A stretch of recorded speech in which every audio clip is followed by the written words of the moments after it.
Okay, be honest. Have you ever just given up on something because it took too much time? I have. My phone takes more than 10 seconds to load a video, and I just turn it off and think it's time for a new phone.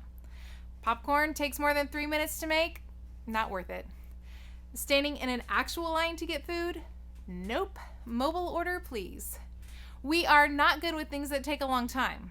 That's why we have fast food, microwave popcorn, high-speed internet, and Amazon Prime.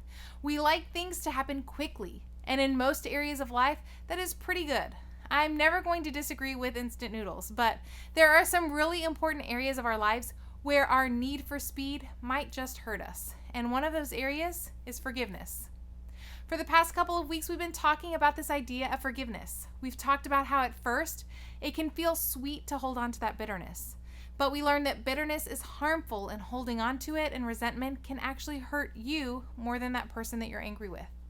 And then last week we talked about how much we have been forgiven, and we need to learn how to forgive ourselves and others by canceling the debt and not the person. And while all of this is true, what's also true is this simple fact. Most of us have tried forgiveness and we think it didn't work. Maybe you decided to forgive your sibling, but every time you think about what they did, you still get angry. Maybe your ex-friend, ex-boyfriend, ex-girlfriend keeps popping up in your life. And while you decided to forgive them, you still kind of want to tell the world all of the awful things that they did to you. Or think about that time in your own life that you needed to forgive someone or something, small or large. We have all said something like, I just can't forgive that person, or I tried to forgive them, but it just didn't work because I'm still so hurt. Because like anything else in our life, we want results instantly. And when it comes to forgiveness, we want to feel better right now. This is true if you're the one doing the forgiving. You don't want to be hurt anymore. You don't want to be angry anymore, and you don't want that feeling in the pit of your stomach every time you remember what was done. You just want all of that to go away. But this is also true if you're the one who did something wrong and needs to be forgiven. You want your mom to move on. You want your dad to stop giving you the silent treatment.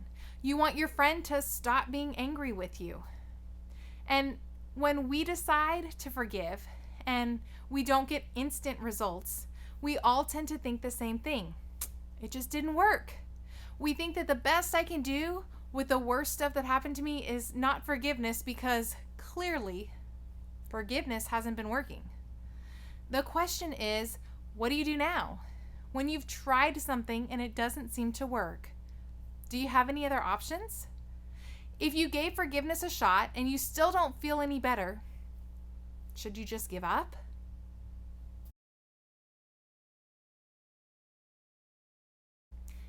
I want to look at a story today from the very first book of the Bible called Genesis, about a guy named Joseph. The story of Joseph's life is actually a really long story filled with tons of smaller stories and plot twists. Joseph had the kind of life where one thing after another kept happening to him. Joseph was the youngest of 11 brothers, and he happened to be his dad's favorite. He even had a very special brightly colored coat that he would wear, a gift from their father. And the special coat would remind his brothers that Joseph was their dad's favorite kid. When Joseph was 17 years old, he had a dream that all of his older brothers and his dad would bow down to him.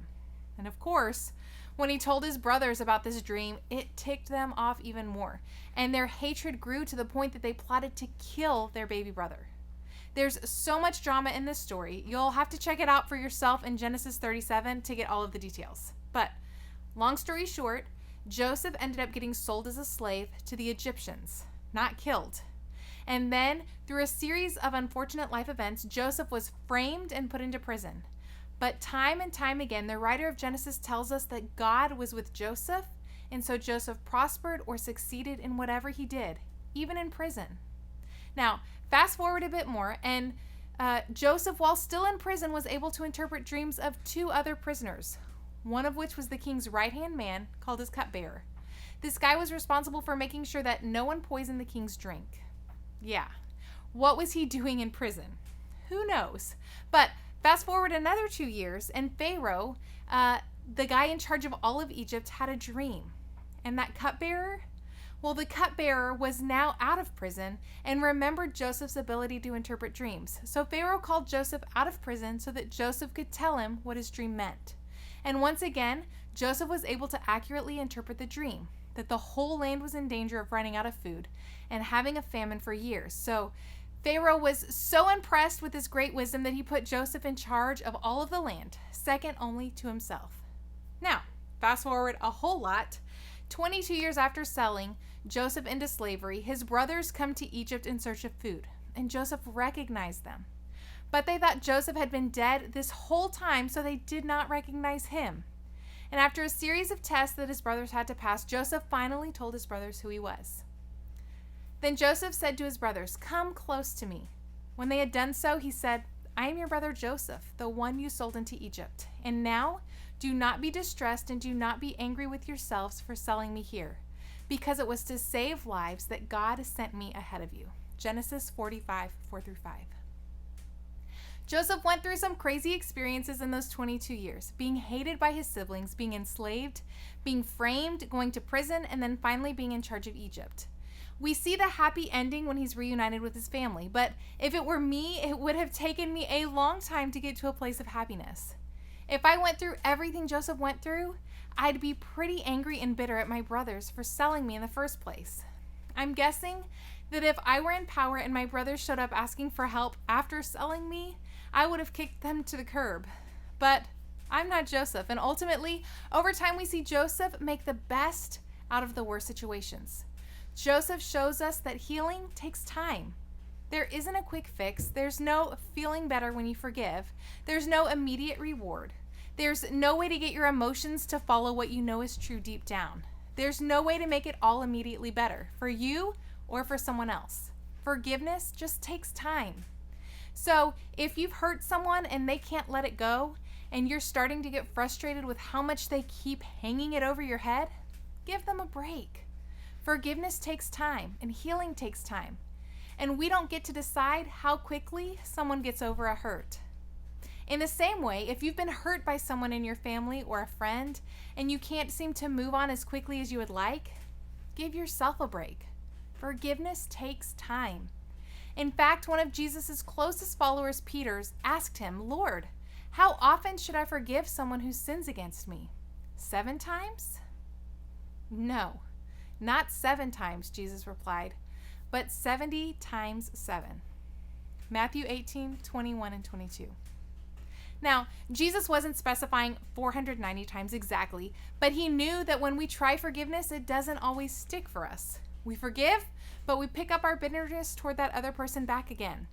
Jesus teaches us to keep forgiving as long as we need to, until our emotions catch up with our decision, until the hurt starts to hurt a little less. You keep forgiving over and over and over until you start feeling it. For some of you, this is good news because you finally have permission not to be okay immediately. For others of you, this might not be great news. Maybe it sounds depressing because you want nothing more than for that someone to get over what you did to them.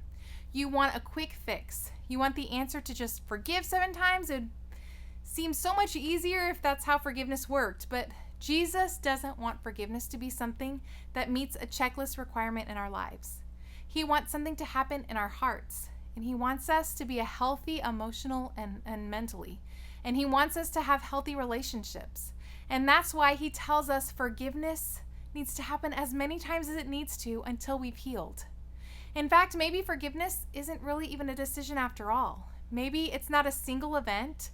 Maybe it's more of a heart posture or an attitude or condition that changes our perspective over time.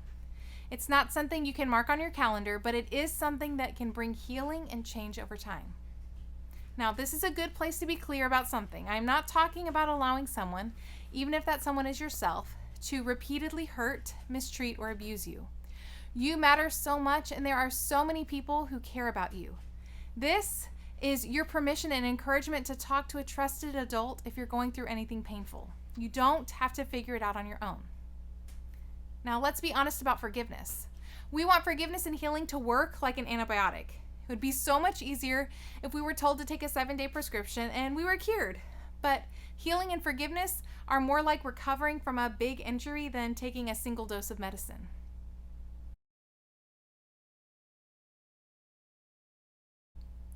I know it can be hard to hear. Dealing with healing and pain are not always easy, but there is hope. Even if this isn't exactly what you wanted to hear, take heart. Be encouraged. There is a way forward. You can forgive and you can find freedom from bitterness. Even if you were hoping forgiveness and healing would go faster, knowing what to expect makes it a little bit easier to work your way through it.